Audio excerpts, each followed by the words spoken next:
Welcome back to the analyst stats of the LCK 2020 Summer Split. Today we'll be joined by 정현, Lee, and Lyra, and Juan. Welcome! 안녕하세요, 리나 남주입니다. 안녕하세요, 보호소입니다. And this is Jason with the translation. And let's kick off this analyst desk of today's first series. We had a very fiery draft coming in. AP Kog'Maw onto the bottom lane.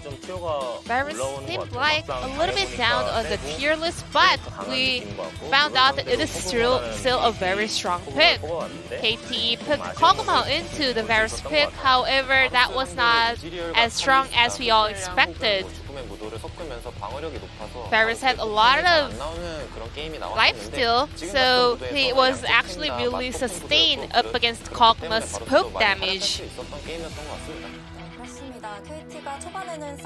KT, they wanted to utilize their side lane priority and pick up the Dragon and Herald, but T1 was able to stop their rush. KT was solely having a lead in this game, and it is blue timing. Two of the players, jungle and mid, headed to the left-hand side of the map, and T1 was aware of this. Olaf had to clear out the camps on the right-hand side, having a very close proximity on the bottom lane. And because T1 knew that two of the players were going for the blue buff, they rotated to the bottom lane. T1 did not miss their tempo. They made a perfect execution of this gank. That Devour was not coming in at the best timing. If Tusin could have saved him, he could be the POG of this game, but sadly that was not the case over here. At the same time, even KT lost the bottom lane, T1 also was able to pick up a solo kill onto the top lane. That was a very crucial moment that allowed T1 to have the lead and control of this game. The solo kill machine, Kana, added another solo kill on the board. KT, because they were far behind, they went in for an engagement, but T1, they were perfectly ready for this. As if they knew that they were gonna come for this, three of the T1 players just took TP instantly as Camille landed his stun onto Mordekaiser. T1 read their intention because none of the players were around the mid lane, so they knew KT is looking for a setup onto the bottom lane. Mordekaiser was pushing the side lane alone, so KT wanted to get a pick onto him, but T1 was so fast with that backup. That's a very typical gameplay coming out from Camille, because Camille can lock up the side laner of the opponent, but because T1 was aware of this attempt and because T1 was so ahead, they were able to shut down their try. And it's time to check out the player of the game on the side of T1.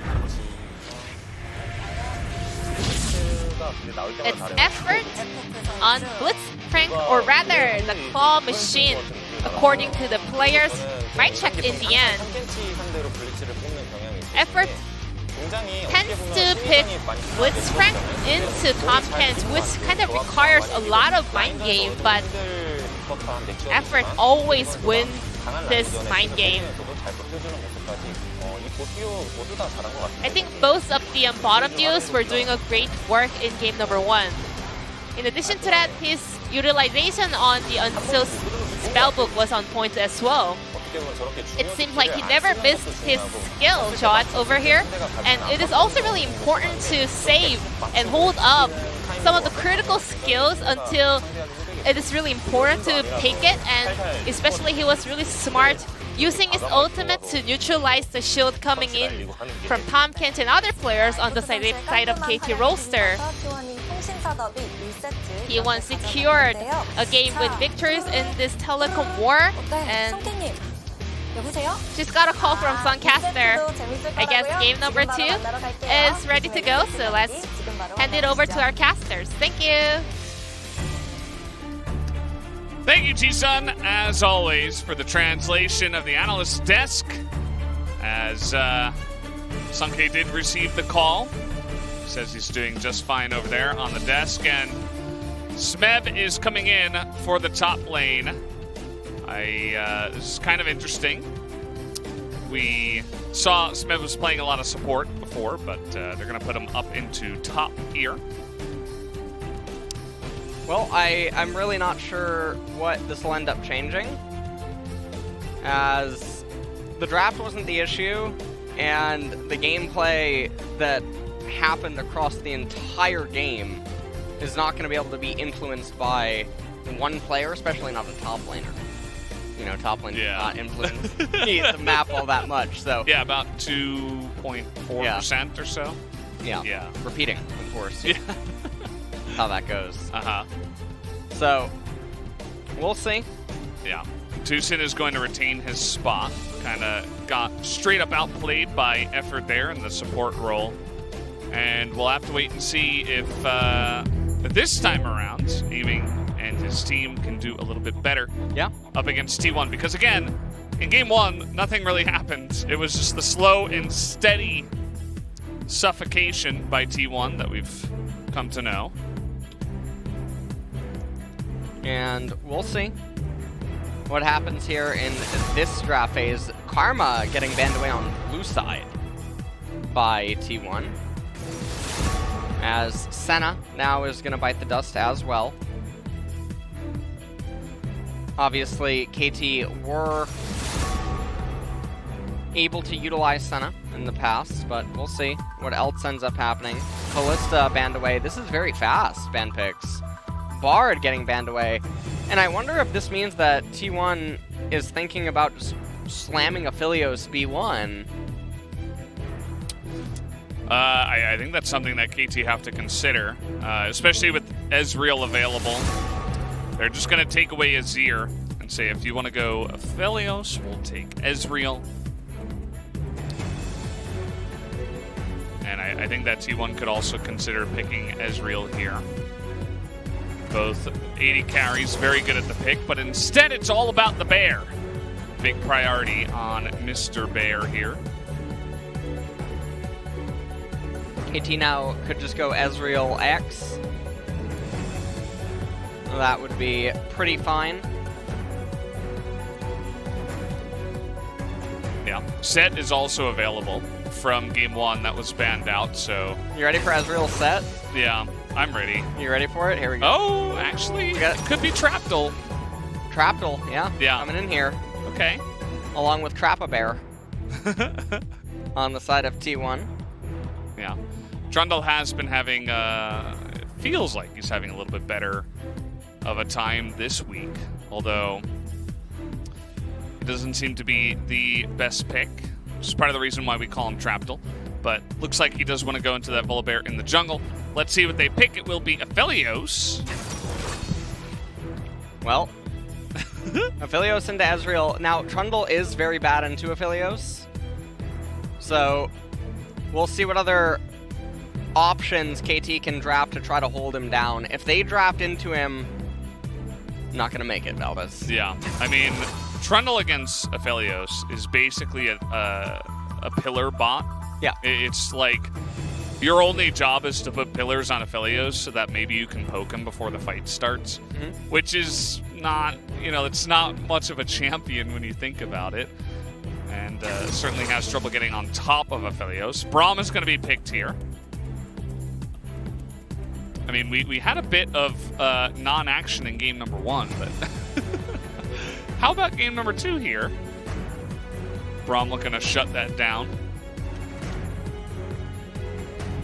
And KT, I mean, they're just continuing to draft into Aphelios, rewarding him. And let's see what ends up happening. They ban away Zoe.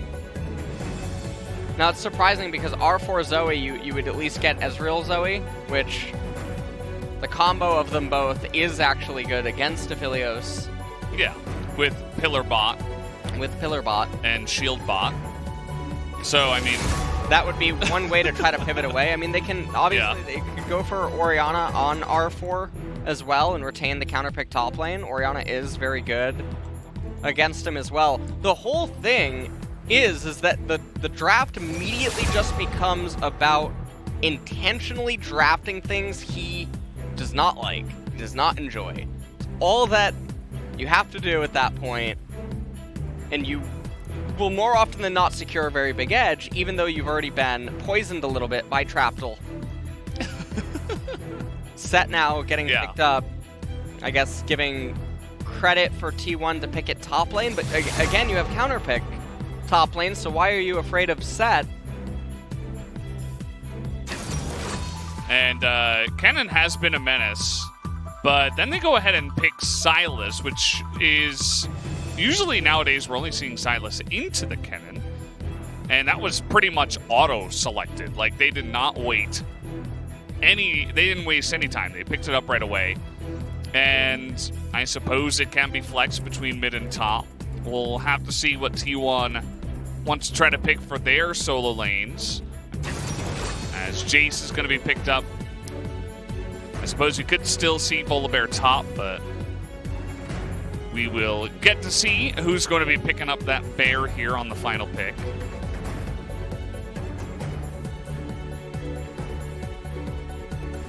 Malzahar is very interesting if it actually gets locked in. Nope. Oh, okay. Debated. Yeah, Faker is going to try to teach him how to play LeBlanc. And so we'll see if KT can draft one more champion that is bad into Aphelios. Renekton, who's available. Let's get another, you know what? I think he's heard your call. Renekton. Atrox, how about it? Yeah, he's also available. We're gonna, ready? Atrox, there Yes! it is! There it is, Valdez! I knew it! Oh! Oh! Never mind. Just kidding. Well, it's still bad. Yeah, it's still melee. Yeah. Still very bad. I mean, Ornn does offer some terrain control, but the problem is that there's nothing else that is really giving the terrain control. And the other thing is that Ornn, when it's dragged along for the ride, I think I just tweeted about this earlier this week. I think LPL English tweeted out a draft that looked very similar into an Aphelios, and you can just spot it, and you ask yourself, what is Ornn, Trundle, Sylas, Braum trying to do here? Ezreal hates them all. He does not want to be friends with any of them Still right thinking now. about Zoe. That got banned by their team, by the way. He's thinking about Zoe. He's looking up at the photos on the wall of Orianna. Once upon a time. It's like that, what is it, the Wolverine meme where he's on the bed? He opens his wallet. There's a photo of him in Graves at the theme park. Oh, this is awful. Well, all right. T1, they've been rewarded for their very early pick, Aphelios. KT failed to really draft anything into it, and so I just imagine Teddy's going to have a field day in this draft. Obviously, Jace versus Ornn, even though Ornn is pretty okay against it, the dynamic itself doesn't really matter. Jace is ultimately just going to offer a little bit of counter control against the Ezreal, help LeBlanc find lethal thresholds onto the opponent, and KT can't run into Aphelios. So it's just so hard for KT to play this game, barring some disgusting advantage that they get. They got to get ahead, and they got to get ahead early. I'd imagine that if you are ahead and Aphelios is stunted on some items and he's, not in a great spot, you can consider getting poked out by Ezreal. Maybe you steal a Nautilus ultimate and Pillar, and Call the Forge God would make his life hard. But if it goes the opposite way, and he does in fact get ahead, which is kind of what we're expecting here from Teddy, then it should be a bit different. Kana had a fun game on the Mordekaiser versus Camille. Now he is going to be the aggressor in the lane here on the Jace, which was it was kind of ignored actually in game number 1. I was thinking about maybe that could have been a good pick into the Camille, but didn't go for it. And Teddy is still hanging around the Raptors. And Kuro's going to take fleet footwork on the Sylas, just going to try to sustain up. And you look at the ultimates that he's really stealing. He doesn't have very many good targets. I guess what they can hope for, you ready for this? Is Kuro R's Nautilus, takes that R, pillars the Aphelios, R's the Aphelios with the Nautilus ultimate at the same time Ornn casts his ultimate. Yeah. And then they run at him in prey. That's pretty much it. If he holds for 1 second, everything's going to be really bad. Yeah. You ever watch X-Men Apocalypse? I've seen the one X-Men movie. We've actually had this conversation before. I think it's the time traveling one. I forget the name of the Days of Future Past. Yeah. All right. Well, I saw that one. I didn't see any of the other ones. Aphelios is absolutely Apocalypse, and there's no Jean Grey in KT's team composition. So it'll be interesting to see how this game unfolds. We'll see what Bono can manage to do. The other problem is that he doesn't have very good gank set up in any of these lanes except for top. So we got to pay attention.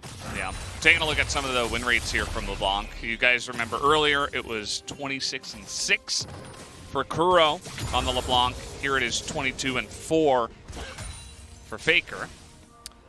And I believe that's a little bit higher. He was up there near 85% for Faker. Obviously, a couple of fantastic LeBlanc players.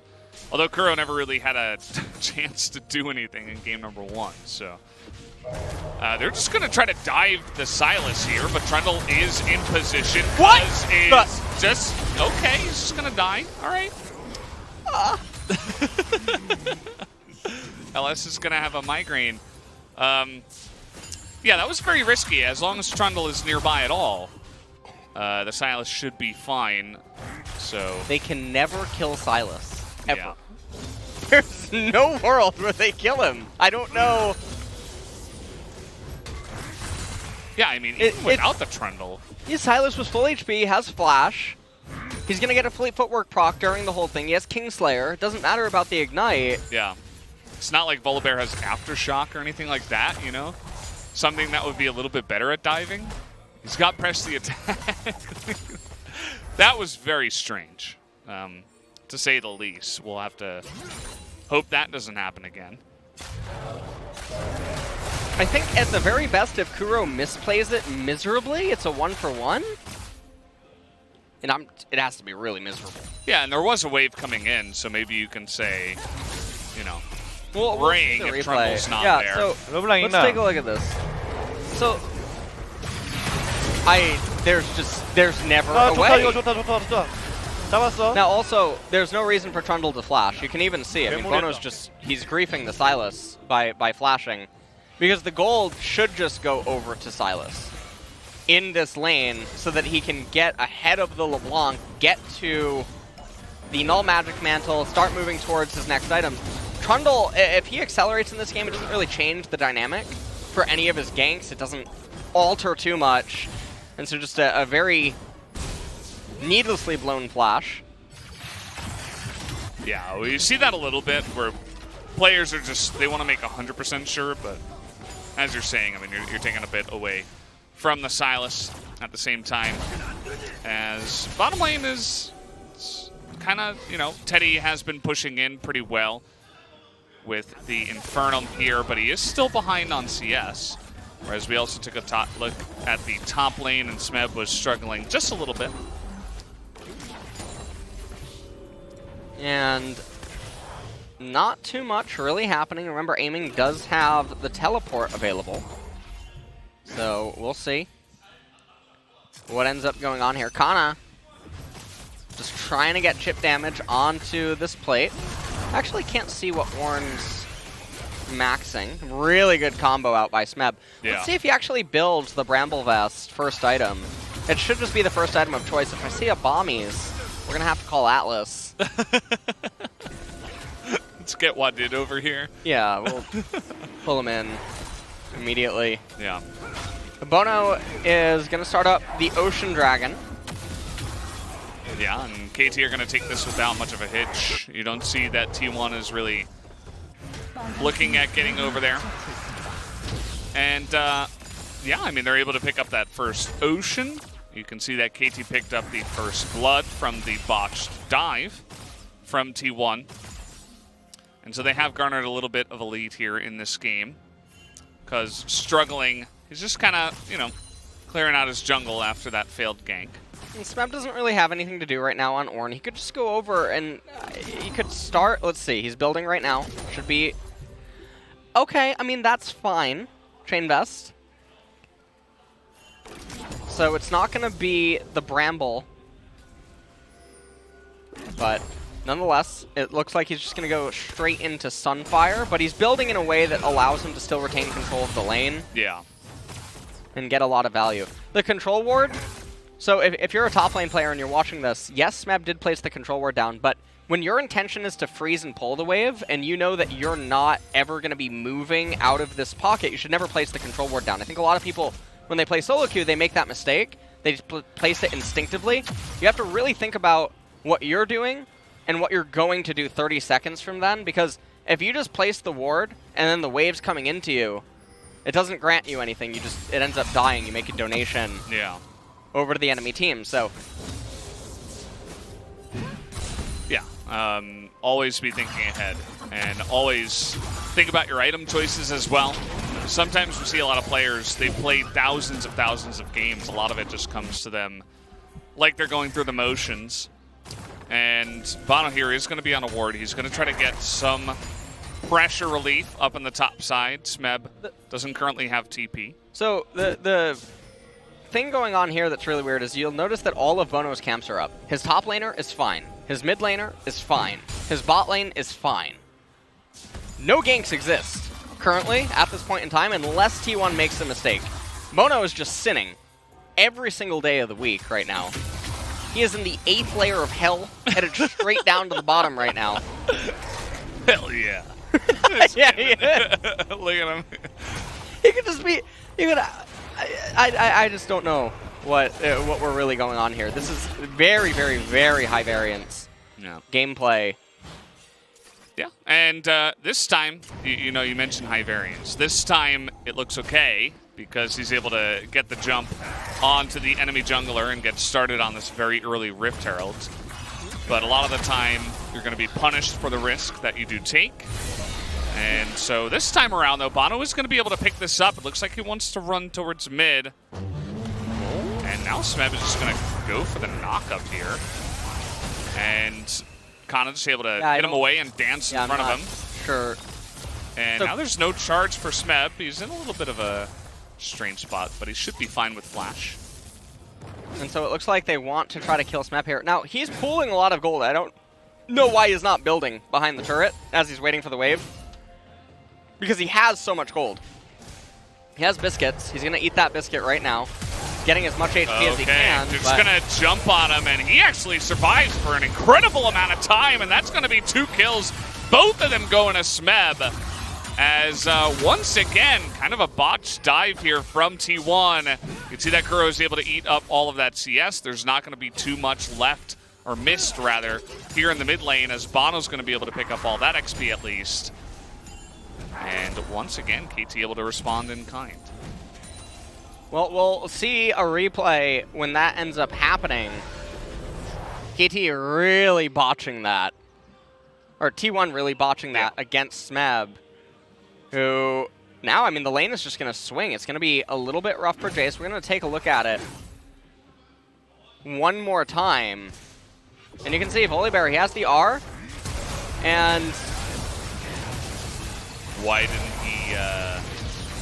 he use it?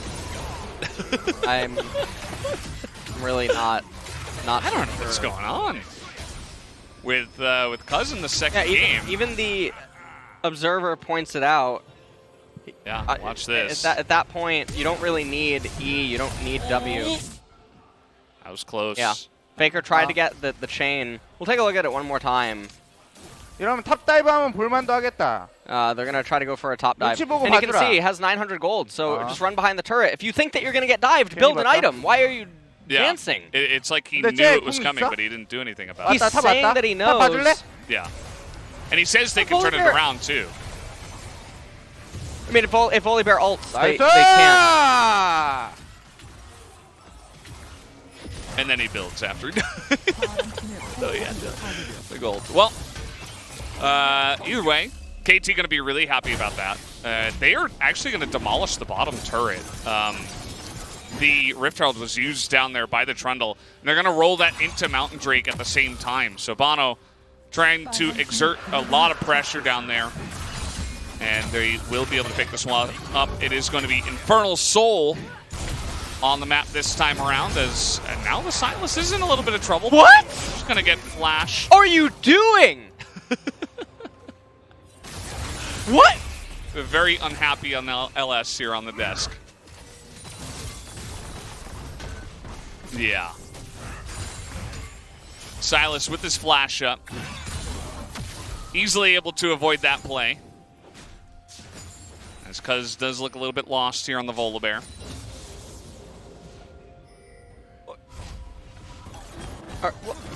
T1 are only down 1,500.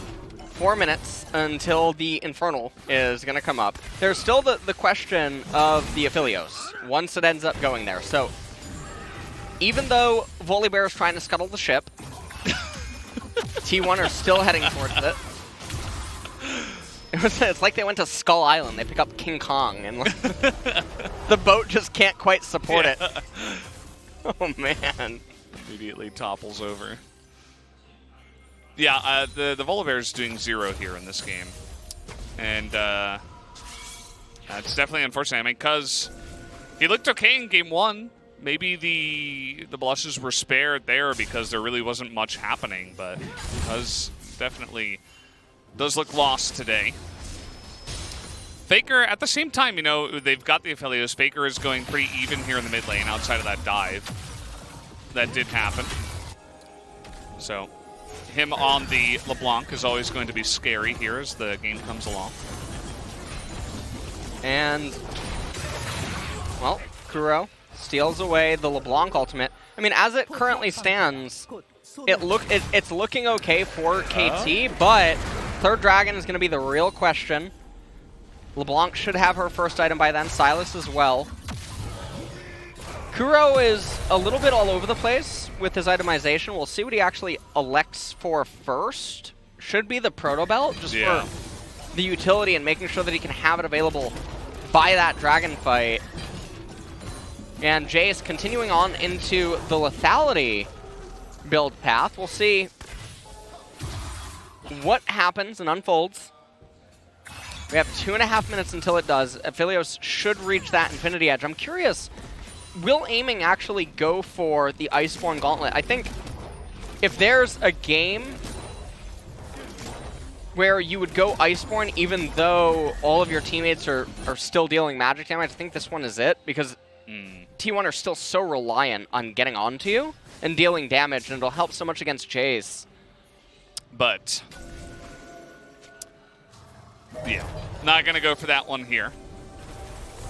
And you can understand, he's probably thinking we have so much magic, so he wants to deal damage with Trinity. It will make him a little bit more susceptible.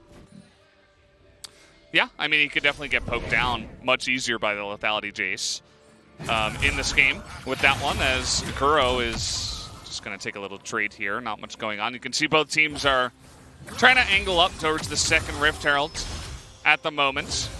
That should be not a bad objective for KT as long as they don't sacrifice too much. They could try to push in to the mid-tier 1, kind of in the way that T1 did in game 1.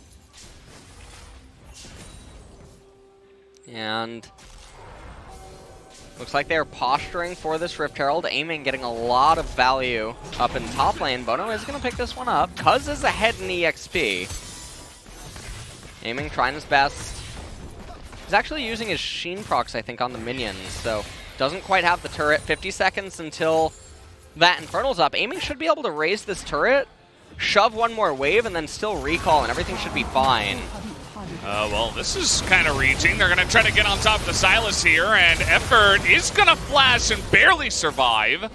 Did take eventually 4 of them to come on in.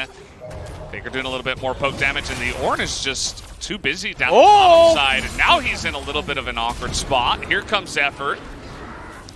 May just decide to try to get on in there for the team. Here comes the call of the Forge God, and, well, he's going to get the knockup, but he's still going to die. As meanwhile, in the mid lane, KT just going to take mid tier 1. Whoa! All right. Yeah, nice singing. I enjoyed it very much. Yeah. That was Ezreal's send-off for Ornn. Is that what he says? That's what it was, yeah. He wanted to give him like a shooting star. Ah. Yeah. Honestly, it was completely fine. Smeb does have teleport, but he doesn't have his Ornal. So Aphelios right now at this fight, he has Draven and Kog'Maw available. He currently has Draven selected, Kog'Maw in the back pocket. And these are very, very good position right now. It's a good pillar. It's going to the pillar zone is out massive. Teddy. Oh, Dragon reset! Oh, that's huge. Now Faker going to get into the pit, and KT say, actually, never mind. Yeah, Aphelios, way too scary. They don't have the ultimates to hold him down. Yeah. And so that's just going to be Infernal Drake picked up for T1. And Valdez, I think this is probably the beginning of the stability. The stability, the instability. Well, the instability for KT now. Yeah. It is going to be very hard. Also Duality. notice, no one is actually building any ornaments, which is going to be something that it's not even that they're going to have that to look forward to. Take a look. I mean, Effort with a really good lockup. Teddy dishing out quite a bit of damage. LeBlanc, they also drew the teleport out from Ezreal prematurely. And then down here, Smeb, Effort, knowing that he has the stopwatch, chooses to stay for this sequence. Ends up utilizing it, but Smeb not able to get enough value in. And they summoned the Rift Herald in mid lane. They did manage to crack that, but less than a 1,000 gold lead now for KT. And Infernal Dragon coming up yet again in 4 minutes, and things are looking really good if you're a T1 fan right now. Yeah. The only thing is that the 80 carry gold difference is almost 2,000. Because I think he should be okay here. He's actually going to flash. Don't know if that was necessary. He had the whole team coming down to help him. He was full health, but decided that he wanted to be safe and now aiming. Trying to style a little bit, trying to put on the pressure. He's got that Trinity Force and Muramana completed. Yeah. Ooh. Yeah, that's a little bit scary. Gonna do a bit more damage to the Ezreal with his itemization. Faker, meanwhile, right now up there in top lane. Just waiting for waves to come in. Now, this is the part of the game where freezing becomes a thing again. See if it ends up happening indirectly or directly. Teddy's just going to AoE the wave. As Blast Whisper now being built by Jace. Probably going to end up picking himself up the Mortal Reminder. And KT now, they're the ones that are on a timer. Even though Ornn is on the team, and a lot of people, they would associate Ornn and Ezreal as being these monstrosities in the later stages, there's not a whole lot of value that's going to be gained. I like Kuro. He is going into Luden's Echo, so we will be able to get Luden's Pulse against T1. Although I wonder if Zanya's Paradox would be a better upgrade. Probably would be, given T1's team composition. They're going to get the Scuttle Crab for themselves. Yeah, it's pretty far from that, though. I think that KT on the timer, maybe they want to just try to pump out an item and a quick ornament and try to come over the top here on T1 in the mid game. And you can see that Kana is in a little bit of an awkward spot here. Smeb not going to call the Forge God. There it is, finally, coming on in. But Edge of Night in position, and they're actually just going to make him flash. As he said, well, I'm probably going to get pillared here and then knocked up and then stunned, so I'd rather just not have to deal with any of that. Retain my health and just use my flash. And we're just going to be wave clearing pretty much over and over and over. Not a whole lot going on. Gold score is dead even pretty much right now. Yeah. Separated by maybe 50. The biggest difference is top lane is winning hard for T1, but the 80 carry originally was winning pretty hard for KT. Aiming was very far ahead, but feels like that lead has shored itself up a little bit here. And maybe the Silas is slightly ahead of LeBlanc. But either way, it's very even. It really could go either way from here, if KT are able to string together their ultimates onto the Aphelios and make him a non-factor, then there's a chance that KT can win if they get good positioning, whereas if T1 managed to avoid all that and they have Aphelios against 4 melee champions, they're going to have a pretty good time. Okay, as the Runon's Hurricane completed, Lord Dominic's actually on the side for Kana, so it's not going to be the Mortal Reminder. And so, in that regard, they won't have any grievous wounds, at least for Trundle and Silas. Yeah. And don't forget, aiming, he's got a door on his blade. Oh, okay. Nice. We want to keep that one in A little mind. bit there. Oh, because he is going to have to ult the wall. As here comes aiming, he's going to have a fun time playing front to back like that. Although we did have the Braum ultimate used in the trade for Cuz's ultimate here. Smeb about to get called the Forge God, and now Kuro's got that depth charge. Came in at KT. I said KT and aiming at the same time. Yeah. That was really weird. Kataming. Yeah. Oh, that is a Thanos snap. Yeah. Here is the ultimate, and now Effort is in a bit of trouble. The Faker into the backline is not going to find that value. He is so low. Man. And aiming actually is doing a lot of work here. Teddy not quite able to get enough damage in. There's that pillar. The pillar bot doing his job up against the Aphelios, who is trying to go 1v5, but he cannot in this scenario. And they're just going to say, well, let's take the Baron. And a super disjointed fight by T1. You saw Aphelios, he was separated by his whole team. And KT able to end up winning out here. Teleport's now coming in. They're starting up the Baron.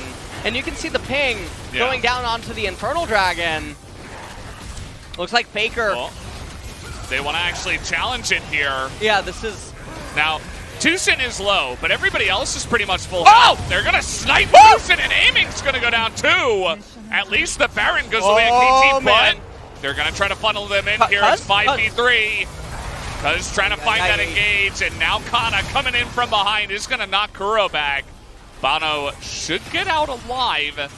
Doesn't look like they're going to be able to snipe him, and actually so does Ornn. So they pick up 3 kills in the trade for the Baron. Faker now 3-0.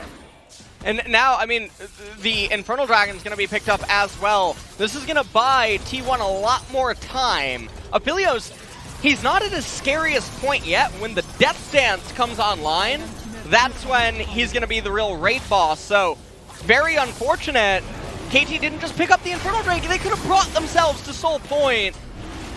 And given the assumed GPM on Teddy, he wouldn't get the Death Dance by that fight.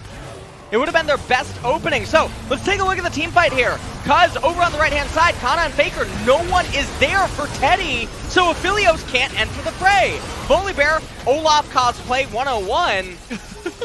And Kana not able to do anything either. Ornn just absorbing everything. Pillar comes out, Kana runs for the hills. He has the teleport available, he knows that. And Aphelios ends up going down. KT could have taken the Infernal Dragon. Now, Kana knows about the Braum Shield, comes over, uses the Shock Blast. Faker goes into, tries to steal the Baron, not able to get it, but gets the shutdown onto aiming. And then it's all about corralling them. Cuz just didn't want to go in. KDA Carl over here as Kana jumps forward. I mean, Volibear's full HP with Flash. I don't know what he has to be afraid of. If they stay to kill him, all 3 of them die. Because the amount of commitment they would have to commit, or I can't speak, take it away. Well said, well said. Yeah. And, well, at least they're able to get a good amount of value from that, especially because the Infernal was left, and, what? He's just on vision there, just gives his life away. At least there's no objectives to be handed over to T1 in this case. Tucson kind of having an unfortunate series of games here. And it looks like maybe they want to go for a push. I'm not sure. There's not too much to take on the map here with KT with the Baron buff. That's going to be a very unfortunate Baron penalty kill here. Yeah. Essentially. It's not every day that we see the Baron negative deficit. Also, I mean, Faker's LeBlanc is having a fantastic game here. Really waking up in the mid to late transition. He's also got 8 stacks on Darkseal. Would love to see a Magi just picked up by him, given that an assist grants the passive, this Wholesaler passive. Would be super good. Yeah. Blue's going to come up. Faker probably going to be the one to get it. Instead, he went for the Blasting Wand. He completed the Morellos and got Blasting Wand. Probably had enough for the Magi's, and he actually got the kill after as well. So he would have had it had he bought the Magi's there. So he would have had 10 stacks now. So looks like he's trying to rush to just get Void Staff instead and maybe have it for the Infernal Dragon fight. That could possibly be the thought process. And so we'll see if he can actually manage to get there. By the time that team fight does unfold, Ezreal does have the Death Stance now. Aphilio's not quite there yet. Teddy's not doing his patented 500 farm at 26 minutes this time around. Yeah, his lane was shut down really early from the Rift Herald, and from there was kind of being a team player rather than just going off and farming by himself. Still keeping up with the Ezreal. He's not too far behind, but certainly he is. He's not blowing the charts open right now. And Kana up here, level 16, the highest in the game right now. Yeah. Is split pushing, and Ornn is mid. So KT say we don't want to deal with their split push shenanigans. We want to try to go for team fights. Yeah. But Smeb is going to lose that turret, and now he's going to, well, he was backing. Ooh, if Kana had actually just kept going, well, he would have gotten some chip damage, then he would have to acceleration gate away, probably when the turret's half HP, as Silas would get there. And he doesn't want to risk that he just gets collapsed on and then it's a full-on retreat. As he does have a bounty too, 550 gold on him. So he's going to recall. Probably should have enough for Kindle Gem at this point. Doubt that he has enough for the straight-up Black Cleaver. They probably want to allocate gold to Faker right now just to guarantee he gets to the Void Staff. Teddy is going crit. Full-on crit here. Yeah. Not actually going for Death Stance. And so... Oh, let's take a look at this trade. Already very low is Kuro. The Kingslayer is down. He's trying his best, but poked down from range. Is the Silas gonna come ahead very slightly there in the trade? And Bono actually shaking his head. I wonder what they were saying as that was going on, but Kuro's not going to be alive as soon as the Infernal spawns, but he will have teleport available. He does not have his flash. Black Cleaver's completed now. Yeah. On Jace. Black Cleaver's completed. He is at max CDR, double control ward. Kana is a monster right now on this Jace. Void Staff completed on Faker as well. T1 is totally online. And I like how all the pieces we're talking about, it's not even the Aphilios. He's still here, guys. He's not even like the main actor, you know. Yeah. He's like behind, he's the supporting cast, but he's still gonna do insane damage. That's the Infernal right before the fight. The TP is late. That is a big depth charge from Effort, but he's pretty low here as trying to fight front to back. This is very disjointed. Ulting out is Cuz as they can't get a front to back for T1, and now Ezreal is just trying to chomp him down. There's that pillar on the Teddy. As Pillarbot is doing well, and now the Ezreal is doing so much for his team. Teddy left out to dry once again, as down he will go.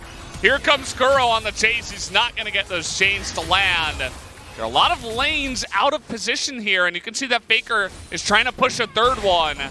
And so KT aren't just going to be able to, you know, go for any game-ending or inhibitor pushes just yet. And so aiming, I mean, he's just popping off in all of these fights. Teleport on Jace. He's trying to force them to make a decision, but now it just means they're going to go over to Baron. And Cuz, he's not going to be able to go for a steal. This is going to be a Baron given over. Yeah. I'm not sure what is totally going on. We're going to get a look at a replay from a little moment ago. Shock Blast lands point blank range. And Kuro forced to use his flash. Kana just really getting the leg up there. Infernal gets taken. Effort goes in, but the look at Teddy. bomb ultimate. Yeah, Teddy can't enter the fight right now, so there was no reason for T1 to get so disjointed. You look at the concave. Ezreal loves it. Effort Cuz, no HP. There's no peel for the Aphilios at this point. Faker can't find an angle. from the top. Kuro managed to get onto him with the chains. Oh, the knockup on a Faker in live. He flashes, but I don't know if he's going to be able to get out of this one. The link up, and there's the kill as Faker just going to get caught out there in the mid lane. And he's down for 50 seconds. They're going to try to push mid. And we'll see what can end up happening here. If T1... Oh, Zanya's Paradox, by the way, was the ornament by Silas. So getting that extra little bit of armor is super valuable. KT might say we have to try to end here. Oh, wow. Yeah, they're just going to try to go for it. They still have the Baron in 20 seconds on Faker. There's not too much wave clear. Teddy can't get in range, actually. Really struggling, but that is a huge ultimate. The Moonlight Vigil coming in, but Teddy is going to get pillared. Can he fight front to back this time? Stopwatch is big for Kuro. Faker in 4. Oh, man, the poke is coming out big now from T1, and aiming is trying to carry. Nearly able to take out Kana, and he will. And will they just continue on the push? They have another wave coming in now. But here is Cuz. Goes back to full HP. And Aphelios with Jinx enabled. Faker. Gonna be really careful. Faker getting tapped by aiming. Yeah. Oh, this game is it's going the distance. Absolutely getting very spicy. And Infernal is going to be up in a minute and a half. Baron will dissipate by then. KT are doing in the unthinkable, I guess, pretty much this game. As Faker, he goes in trying to assassinate Braum, and it tippers him right at the very end. He was not expecting that. Even blew his flash trying to get away there. Effort, you can see he turns around, says, I can't really save you. Let's take a look at this. So, Jinx enabled on Aphelios, and he's trying to get the damage. Swaps back over to Caitlyn for the range. Not able to deal enough damage, and Kana, yeah, even with the accelerated shock blast, the Braum passive comes off. They're able to bring down Jace. And so it's all going to come down to the Infernal Soul fight. And what a bizarre series of events is going on here. Aiming is having a lot more value in these fights. I mean, T1 have not had a straight-up engage front-to-back team fight, allowing their Aphelios to do anything. And Faker is now out of the fight once again, as now they're going to push another turret here. No more Baron, though. You can see some poke coming out once again from T1, but they're going to stick around, take the inhibitor. And that will be 2 that KT will pick up here. See mid, it's still got 2.5 minutes, but the Infernal Drake is coming up right now. They can't let T1 get Infernal Soul. Faker is really trying to lock down aiming. Yeah, he just can't. All the resistances and the lifesteal on the side of Ezreal right now, constantly giving him shields. This is so scary right now for KT. Ooh, multi-man Volibear. E. He's trying to help out with the poke. Yeah. That's about all he's doing in this game. Okana's going to be so careful right now. Oh, Smeb. Yeah. That's scary. That's a lot of damage. And you can see T1, they don't have like an Ocean Dragon, so interestingly enough, these events... Effort. He's caught here a little bit. Oh, he managed. Can he make something come of this? He's going to fail his flash, and no, he's just going to die. That's a little bit of AoE damage on the backside, but Smeb now 5v4. They have some low-ish health bars, but you can see that T1 are not going to try to get in there just yet. They're going to take a turret.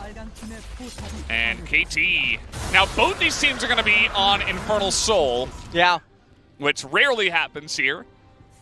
And, I mean, you look at the itemization coming out, too. I mean, we're really going the distance. I can't see yet if Teddy has the Death Dance. And this is just Effort getting caught. He fails his flash. Ends up dying. Even if he lives there, all that he does is live. So the flash is a bit of a blunder. And Teddy's going for the no lifesteal. Aphelios. And when you have to absorb so much hard engage and then sustain back up, it is very bizarre because you can also see... Look at his counterpart over there.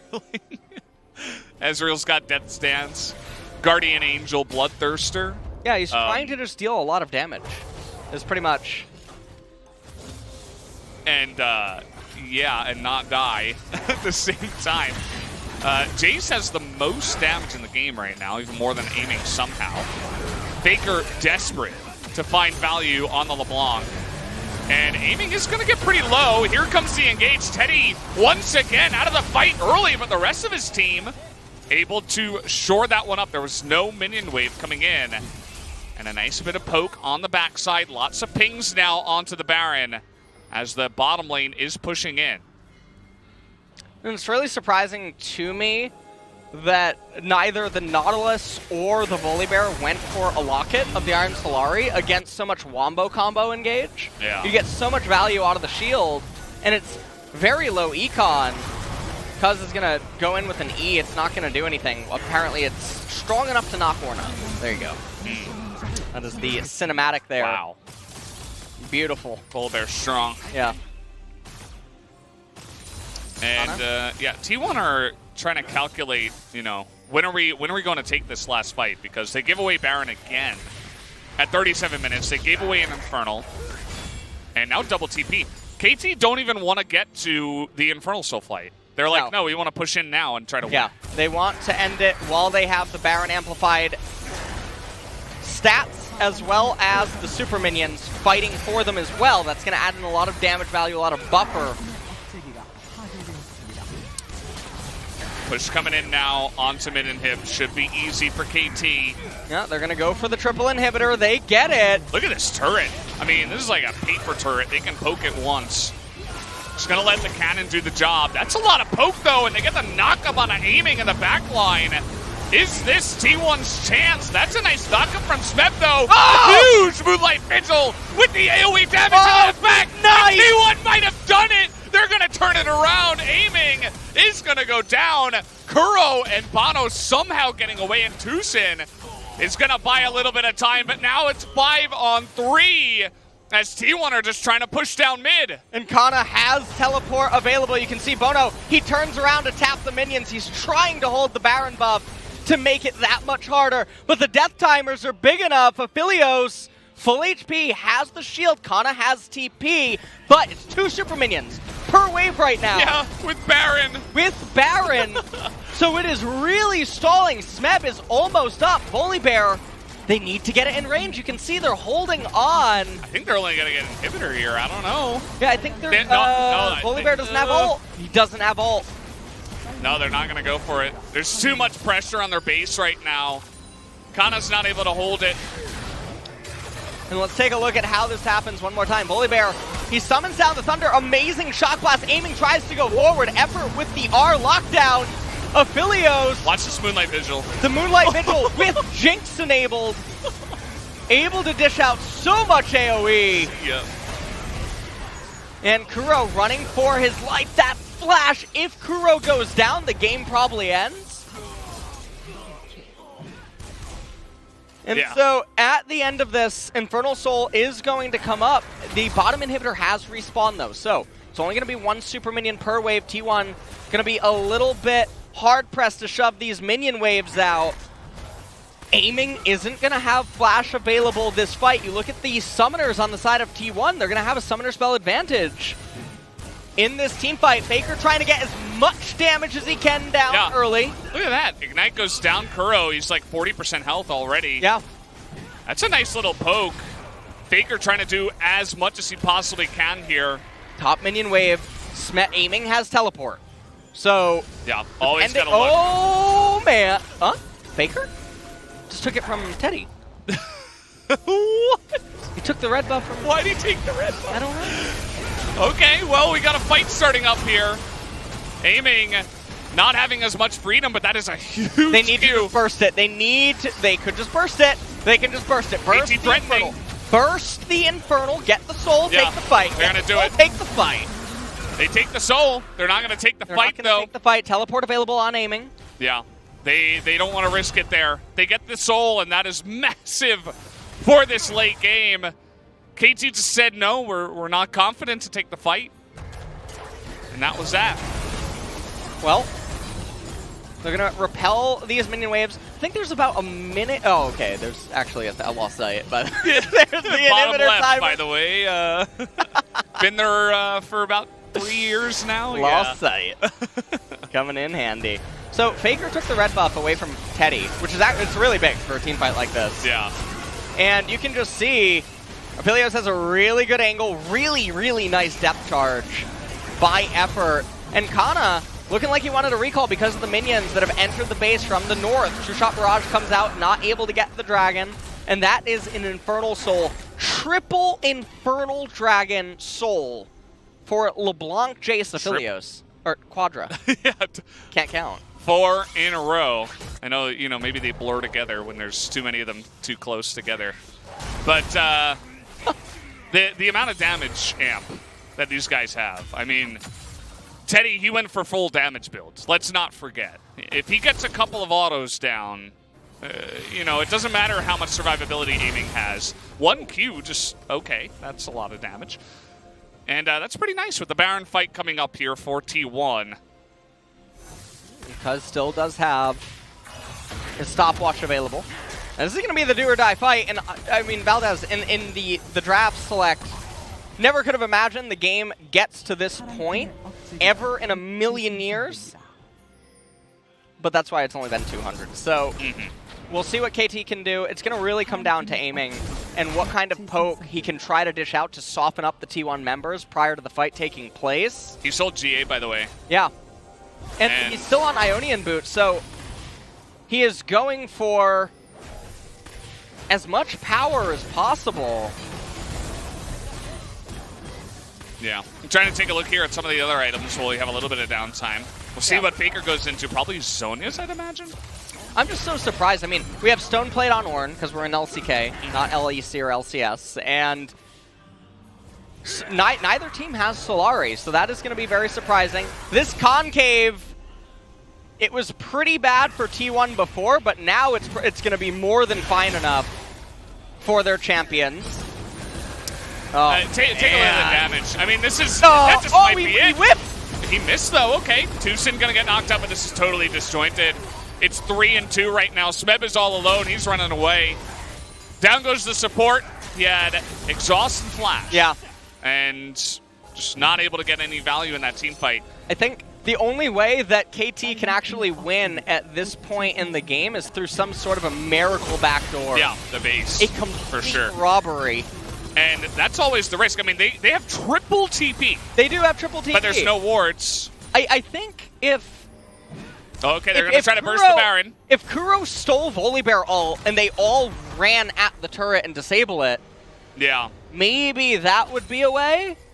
They're distracted by this wave. Yeah. A little bit of wave mismanagement, I guess. I don't know how they let that build up so much. Maybe they didn't want to send someone down, even though they had 2 TPs, 3 TPs. And look at this. I mean, Bono steps forward for a second. Who's the pillar bot now? Had that hit, would have been even more from the Aphelios. Well, I think in this moment, Tushin doesn't elect to use any summoners because he thinks that the opponents can't end. And yeah, for teleport, they have it in mind. Yeah. It's actually a smart idea. So, does Kuro have Volibear right now? With the... You know, I just got it, by the way. What? Kuro is actually Faker. Silas is a fake R. That was awful. Wow. That was That was awful. that was so bad. I don't know Someone why. call up Atlas. Can we just That was so bad. we get him in for Series 2? Oh, man. Oh, really putting the L in LF. Wow. Yeah. We can't all be Captain W. Yeah. So. Just, 628. That's okay. It's a little bit of attack damage from our friend Jace. By the way, Aphelios isn't even close. He's about 170 behind of Jace. Yeah, and you can see that T1, they're just taking it super slow and steady and say, okay, well, that damage is not fair. Pillar may be available. No, not today, not yet. And I'm just really surprised. You know, this is times where Bard would be so cool with magical journeys like running. Oh man! Oh. Wait, what was that? He missed. Okay, he got the flash out of Kuro, Oh, and now God. Cuz That is a really big stopwatch, but can they do anything from it? The flash is not enough. That is a big knock-up on a Teddy, but everybody's bunched up for the Aphelios to just auto them in their face as aiming is desperate to get value. He's going to survive, but the Death Dance is going to get him in the back, and I think T1 have done it. Just like that, Cuz ends up being the sacrifice, and that should be the end of the game.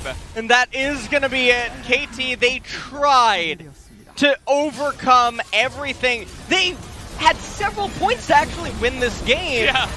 But in the end, it's not going to be enough. And T1, they're going to walk away. Yeah, that's it. GG. As the victory comes in, look at T1. Nobody's standing up, nobody's cheering, nobody looks happy at all. I mean, you can't be after that. Yeah, after that really. one, I think everybody, the coaches are going to come in with some smiles after the win, but the players do not. They look like they went through this is the hell and back. I mean, it's a pretty good sign of a championship mindset where it doesn't matter that you win. You're not satisfied because you know how terrible everything must have gone for it to get to that point. Faker does not look very happy. Yeah. Teddy's got a smile. Faker says something, and Teddy's smile disappears. Oh boy, Monka S. Monka S indeed. Daddy Faker's not happy. Kana's gonna give the camera some love. I think he had a game. He had a very, very good game. I ended up giving him player of the game. It was between him and Faker. Yeah.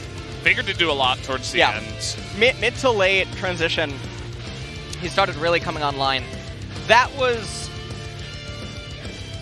a Volibear performance for sure. Yeah, I think Cuz knows it. You see him, he goes on camera and he looks down, he's just like, no. Yeah. There's no celebration, no happiness. He's got like a little smirk on. You know, they did win, but you can tell he's not happy with the way the game wins. I mean, that was definitely one you want to forget. Yeah. For Cuz. And, well, because also aiming was really unhappy. He packed up and left real quick. Aiming was really the saving grace for KT in that game. Pretty much. I mean, he historically is. They're all on stage talking. Yeah. This is not very common. All the other players are in the booth. It looks like they're... I wonder if they're like fighting. Do you know what I mean? Maybe. There's kind of like a weird standoff going on with Bono awkwardly in the middle between his two fighting parents, you know? There does seem to be a bit of unhappiness over here on the side of KT. I mean, Bono was the one that was shaking his head on the player cam at several points in the game. So we don't know. We don't have access to the mic check, so everything's just conjecture. So yeah, maybe everything's fine and they're just discussing the game. But the body language didn't really tell the story, so that was it's rough. An interesting but it's very worrying for T1. They walk away 2-0. Yeah. Not in the way you want to walk away 2-0. No. Not by any means. And things just look very off. It shouldn't be this much of a struggle. Yeah. To defeat KT, who was the 7th place team, I think. And also to lose to Team Dynamics the time before. T1 into the, we're here halfway. That was their last round 1 game, so they're halfway through. Same for KT. Yeah. And I don't think either side should be too happy or satisfied. It's a little weird. KT, they look so up and down constantly. They're very hot and cold. Yeah. Take a look at the highlights. I mean, Cuz's initial opening play here was just so bewildering. And then we see this. This is where Smeb was saying that they could dive, but, I mean, the E's not necessary. You just do the R on Volibear to disable the turret, and things would be much, much, much better. This was that angle team fight. Really good ult by Smeb. Gets onto Effer and Teddy. No one there to protect for Teddy. Faker gets exhausted as well in the fight. And Aphelios not yet at that stage where he is the raid boss. And you can see he tries to stand here, but not able to do so. Had KT just taken the Infernal Drake, the game is totally different. They go for the Baron. Kana with the nice snipe shot. And this is it. KDA Kyle. Take a look at Cuz. It just doesn't make any sense because for KT to commit, stand their ground and kill Volibear would take so much. They would all lose their life, which then means that Baron is off every single member. And this was when we were seeing team fights like this in the mid stages of the game. We were saying, I mean, aiming's really fed. If T1 can't really find the openings for the team fights, and they get so, I mean, there were 2 exhausts on that Teddy in this fight, as well as the Ornn ultimate, the pillar on top of him. This was not an easy game for Teddy to make, you know, Aphelios get his full value, but he does. He powers through, especially in this fight, aiming with the shift forward, and it gets punished here. There was just so many team fights Boom. where Teddy was left to his own devices, and it was so bizarre. Yeah. Because of the way that everything would end up unfolding. And then you would think that Volibear or Nautilus would get him a Knight's Vow, or a Solari would come in at some point, and then imagine Death's Dance on him. And it would be very hard, through KT's all-in engage, to actually chew through him. And so, the approach, the team fighting, all very wonky at some points. This is where Tushen didn't use his spells. I know. 볼만해? I think we can get this. 자, 사이 보자, 사이. Silas. 사이 높을. 오른쪽 보자. 천천히. Go easy. 앞을 쓸게. 자, 사이 개피. 오른쪽으로. 천천히 해, 이거. 천천히. Go slow. Back. Chunk, go back. 앞라인 보면 돼, Easy. 앞라인 보면 돼. 야 이제필 좋은데 이제필. 봐봐. I pushed Ezreal 야 down. 위에 와 This is 위에 good. 좋아 This 위에 is 좋아 위에 good. 좋아. 잡았다. Tower. 나이스. 나이스. 나겠다. 야 잡자 근데 이거. 끝내자. 근데 안전하게 하자. And. 사이 Maybe 노플이야, not tower. Maybe they were saying grab the Ezreal. 웬만하면. And once they did, a bunch of Nices came out. 괜찮아. 야 사이. It's over. It's 보트 안 okay. 돼. 보트 안 돼. 애들 벗지 말고. 사이 노플래시. 애들 벗지 말고. 야 점사하자 그냥 점사할게. 땀 먼저 봐야 될 수 있어. 점사. 빨리 끝내야 돼, 빨리. End it, please, fast. End it, please, fast. 안전. Dude, just get me out of this. Put me out of it. That's kind of the way it felt, you know. That's a big damage bar from the Jace. He definitely had a fun time up against the Ornn, as he did basically 5 times the damage Yeah. of the Ornn in this game. Yeah. Almost got it there. And he got so much value. I mean, the poke, there were a lot of times in that late game where it was really Faker and Kana together that got that little bit of poke to send them close enough for Teddy to really do that big bomb of the Moonlight Vigil into the backline towards the end. And even though Cuz died, he bought a lot of time in that last team fight, so they finally came together as a team towards the end, even though it was a bit of a struggle in that game. And, I mean, we'll see what they say in the MVP interviews and who's going to end up actually getting it. So, let's find out. Kana picks it up. 11 out of 12, so LS, you're safe this time. There was one other person who was not safe. That was you. And it was one person voting for bottom. Wasn't me. Aphelios was like 0, 1, and 2 at so many points. Yeah, he was, I think he was voting for Aphelios and actually mistaked it for Teddy. Yeah. That happens sometimes with Aphelios. But no worry. Kana does pick up the player of the game here. Shock Blast does end up going wide. This was a very nice pickoff onto Kuro. He got him to flash. Kuro tried to stand his ground, not quite able to in the end. As this engage, I mean, it really is Olaf impressions. What he ends up turning into. Yeah. Has a little bit more utility. And really nice 3-man distortion and chains as well on Chain aiming. Ignite onto aiming Yeah. is huge, actually. Yeah, and Kana landing another Shock Blast. Death's Dance able to pick up that final kill. So this keeps happening, by the way. It cuts back, like when we're like bent over. Yeah, it makes we got the crane neck. Kana's gonna pick up second place here alongside Beryl, but BDD is on top. Yeah, it's definitely interesting how a lot of the player of the games are shaping up so far here in Summer. Obviously, Beryl having phenomenal performance. It's very hard to really stand out And it's not what we would really expect, but it's how things are going. Yeah. And we'll have to wait and see who does pick it up towards the end. We're only halfway through, so there's still a lot of time. 9 series for pretty much every team. As we're going to hear from Effort and Kana, I'll hand it over to G-Sun. Thank you very much, guys. Let's hear from Effort Kana from T1 picking up to a win. Losing this game would be really critical for T1, but you guys managed to get that win. How do you feel? We've been losing a lot, and we have to actually control the win points. But we were really concerned that we might lose game number 2 and extend it to game number 3. We were so worried. What about you, Effort? We lost the last series, but I'm happy that we got this win this time around, so I want to make this into a winning streak. After the defeat up against Team Dynamics, a lot of people were criticizing the way T1 played that game, and you guys pulled off some of the style shift today. What kind of feedback went back and forth? We didn't really contest for a lot of objectives, so we wanted to have better objective control, and we wanted to go for more fights. As you said, game number 1 was full of actions. Especially your blitz performance.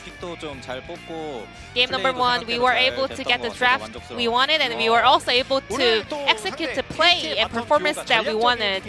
KT, they played AP Kog'Maw on bottom lane. Effort, what's your reaction to that pick? I think Blitz was a counter pick into that, right? Were you guys flustered seeing that pick for AP Kog'Maw? Because it has been taking off for a while, so we kind of expected it. And Blitz, yeah, Kog'Maw has no skill to flash away, and it is also a counter pick into Tom Kench. Recently, Kana, you have been picking up solo kill in every game.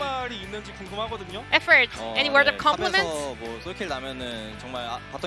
Well, as a bottom player, it's really happy to hear that our top laner is picking up solo kill during the game, so I'm really happy and thankful for him. I hope he can keep up this hard work. Kana,